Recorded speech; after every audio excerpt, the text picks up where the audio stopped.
ઝઘડિયા જીઆઈડીસીમાં આવેલી કેમિકલ કંપનીઓમાં ફેક્ટરી ઇન્સ્પેક્ટરની શંકાસ્પદ ભૂમિકાઓ જણાઈ રહી છે.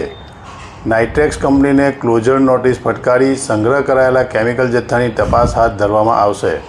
ઝઘડિયા જીઆઈડીસીમાં આવેલી અને કેમિકલ બનાવતી નાઇટ્રેક્સ કંપનીમાં ક્ષમતા કરતાં વધારે કેમિકલ જથ્થો સંગ્રહ કરવામાં આવ્યો હોવાનું ચર્ચાઈ રહ્યું છે. ત્યારે ગત રોજ કંપનીમાં બનેલા આગના તાંડવ બાદ સફારી જાગી ઉઠેલી જીપીસીબી દ્વારા કંપનીને ક્લોઝર નોટિસ ફટકારવામાં આવી છે.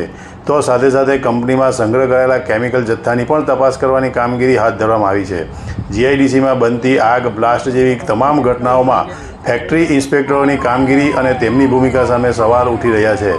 ફેક્ટરી ઇન્સ્પેક્ટરોની સંચાલકો સાથેની મિલીભગતના કારણે આવા બનાવો બની રહ્યા હોય તેની શંકાસ્પદ ભૂમિકા છતી થઈ રહી છે. નાઇટ્રેક્સ કંપનીમાં ડિહાઇડ્રેશન પ્લાન્ટમાં નાઇટ્રો સોલ્યુશનમાંથી કેક તૈયાર કરીને તેના ટુકડા કર્યા બાદ chemical material storage and packaging દરમિયાન સદર એરિયામાં પણ આગ ફાટી નીકળી હતી.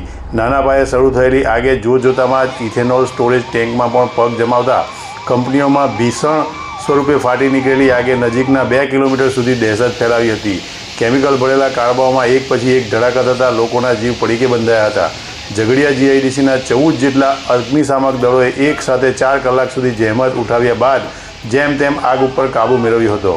ઝઘડિયા જીઆઈડીસીમાં આવેલી કેમિકલ કંપનીઓ જીવતા બોમ્બ સમાન સાબિત થઈ રહી છે. ત્યારે ભૂતકાળમાં પણ એક કંપનીમાં થયેલા બ્લાસ્ટને પગલે ઝઘડિયા જ નહીં પરંતુ ભરૂચ સુધીની ધરા ધરતીકંપ સમાન કાંપી ઉઠી હતી.